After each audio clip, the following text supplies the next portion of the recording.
بسم اللہ الرحمن الرحیم۔ کل آپ نے یہ سماعت کیا استاد محترم امیر المجاہدین حضرت علامہ خادم حسین رضوی رحمۃ اللہ علیہ خود کس انداز سے قرآن پاک کی تحقیق فرماتے اور آپ خود کتنے پکے حافظ تھے۔ ہماری کلاس میں تقریباً 190 طلبہ تھے۔ ایک بار آپ نے ارشاد فرمایا کتنے حفاظ ہیں کھڑے ہو جائیں۔ میرا خیال ہے کہ 30 کے قریب حفاظ کھڑے ہوئے۔ استاد محترم نے ان سے چند سوالات کیے، وہ اگر مناسب ہوا تو میں کسی اور موقع پر عرض کروں گا۔ بہرحال آپ نے ان حفاظ سے فرمایا ذرا مجھے یہ بتاؤ کہ یہ لفظ پہلے پارے میں کتنی دفعہ ہے، اور فلاں لفظ دوسرے پارے میں کتنی بار آیا، اور فلاں لفظ تیسرے پارے میں کتنی دفعہ آیا ہے۔ یہ بتاؤ اس طرح کس کو قرآن پاک یاد ہے؟ ظاہری سی بات ہے ہر ایک حافظ قرآن ایک دوسرے کا منہ دیکھنے لگا۔ یاد کرنا تو دور کی بات، کبھی کسی حافظ سے سنا بھی نہیں ہوگا کہ انہیں اس طرح قرآن پاک یاد ہو۔ سب خاموش ہو گئے۔ ایک طالب علم نے ہمت کر کے استاد محترم سے عرض کی، استاد صاحب آپ تو قرآن پاک کے پکے حافظ ہیں، کیا آپ اس طرح پڑھ سکتے ہیں؟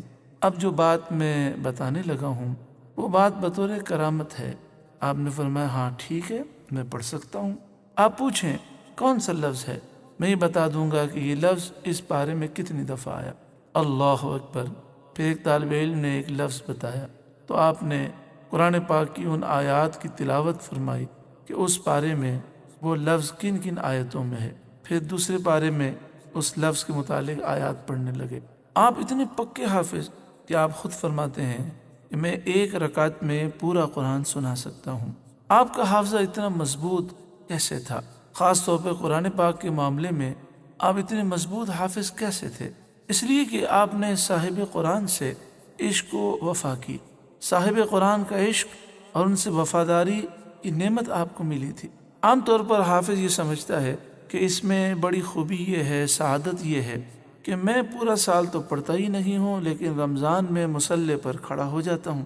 یہ کوئی فضیلت کی بات نہیں بلکہ مقام غور ہے کہ استاد محترم اتنے پکے حافظ قرآن ہونے کے باوجود کہ جن کا قرآن پڑھنا بھی بطور کرامت تھا، آپ کے معمولات میں ہے کہ آپ ہمیشہ قرآن پاک کی تلاوت کو اپنا معمول بناتے تھے۔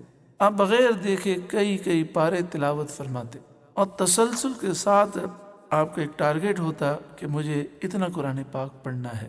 اللہ تعالیٰ امیر المجاہدین کے صدقے میں ہمیں بھی یہ نعمتیں عطا فرمائے۔ امیر المجاہدین کو یہ نعمتیں ملی حضور سے محبت کی وجہ سے۔ آپ کا آخر میں ایک قول پیش کرتا ہوں۔